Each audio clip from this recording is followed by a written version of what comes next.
Museums, libraries and leisure centres in England have had their funding cut by almost a third since 2010. That's according to new analysis by the Press Association. Total expenditure on cultural services across the country fell by over £1 billion, and authorities warn of more difficult decisions on the horizon. This isn't the only area of local spending to take a hit. Transport, housing and educational services have all had their budgets downsized. Well, in light of these cuts, many question what their council tax is actually being spent on.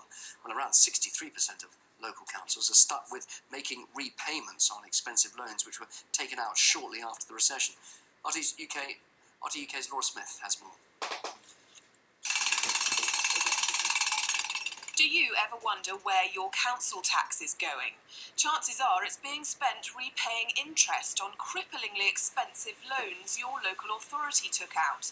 If you live in one of 250 areas in the UK, 63% of boroughs, your council is paying off LOBO loans, complex big bank structures aimed at hedge funds but bought by local authorities post-recession to fund services and projects.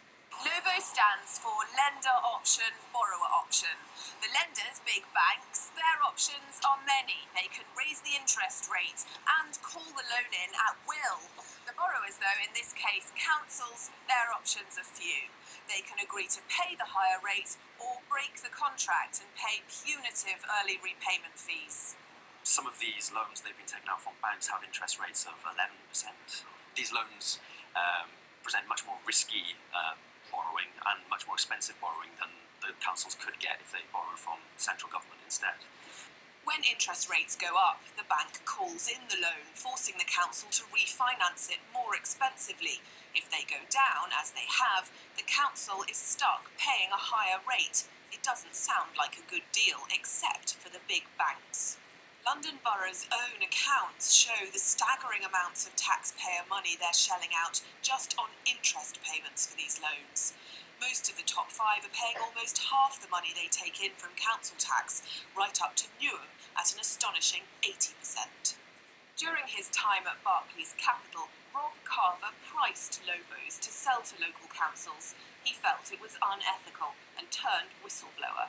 It seemed to me, personally, my opinion, unlikely that a local authority would have the specialist knowledge required to do and understand these deals properly.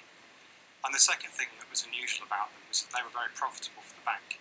The profit margins on the deals were pretty large compared to most of the other trades we were doing. And there would usually be a great deal of sort of internal pressure to get the trade done.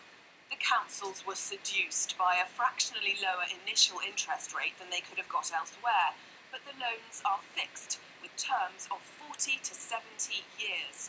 Now that the Bank of England's rate has fallen, councils are paying through the nose. And even though Barclays has now made its loans more stable and transparent, it's the people at the bottom who suffer. All the cuts that are happening and the destruction of council housing, destruction of community centres, it's really driving people away from the area.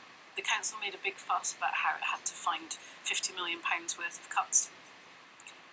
And coincidentally, that is, they're paying £51 million in loan repayments on these LOBOs.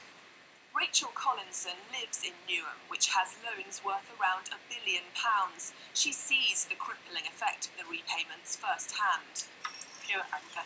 It's just so unfair that the banks are profiting from us here living in Newham. 80% of my council tax goes straight to the banks.